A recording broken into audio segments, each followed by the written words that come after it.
du romanesque, avec le temps d'aimer. Alors, on a les rom-coms. D'aimer, c'est comme Dodin Bouffin. D'aimer, Non. M-E-T-S, non. Amour. Alors, on a les rom-coms pour comédie romantique, mais ici, il s'agit plutôt d'une tragédie romantique. Alors, on pourrait baptiser ça une rom-trage, mais ça, c'est pas très joli, donc on va parler de drame sentimental. 1947, sur une plage, Madeleine, serveuse dans un restaurant, mère célibataire d'un petit garçon, rencontre François, étudiant riche et cultivé. Alors ces deux personnages un peu en marge, qui ont chacun des secrets et des blessures, vont s'attirer et on va suivre le devenir de ce couple qui s'épaule face à l'adversité pendant une vingtaine d'années. On a une succession de moments tragiques, assez bouleversants, très bien réalisés et joués. Il y a Vincent Lacoste et Anaïs de Moustier dans les deux rôles principaux. Enfin, il n'y a pas que du tragique quand même. Il y a aussi, par exemple, toute une partie plus enjouée qui se déroule à Châteauroux, où notre couple tient un bistrot-cabaret avec comme public les GI américains stationnés là-bas. L'évolution des mœurs à travers les années 50, 60 qu'on traverse est aussi assez subtilement montrée. J'ai quand même trouvé quelques faiblesses au niveau du scénario, avec le défaut qu'on trouve souvent dans les films, trop de choses veulent être traitées dans un même film.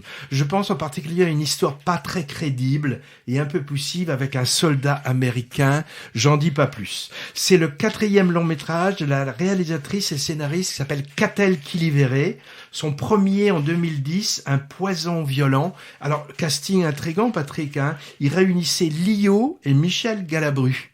Étonnant, Il a eu le prix Jean Vigo. Moi, j'ai pas vu, mais ça m'intrigue, Elle a été révélée au grand public avec Suzanne en 2013, qui a récolté plusieurs Césars. Et son talent a été confirmé en 2016 avec le magnifique Réparer les vivants, qui fictionnise, qu'est-ce qu'on dit, ni l'un ni l'autre, qui traite de la problématique du don d'organes.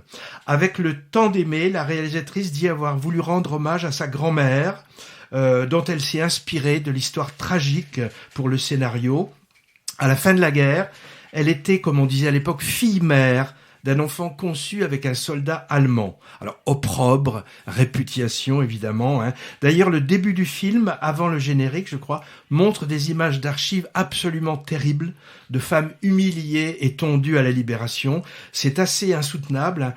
Encore un film de fiction qui utilise de façon discutable des images documentaires pour renforcer son propos, comme dans L'Abbé Pierre, The Killers of the Flower Moon, ou celui dont on vient de parler là avant que les flammes ne s'arrêtent.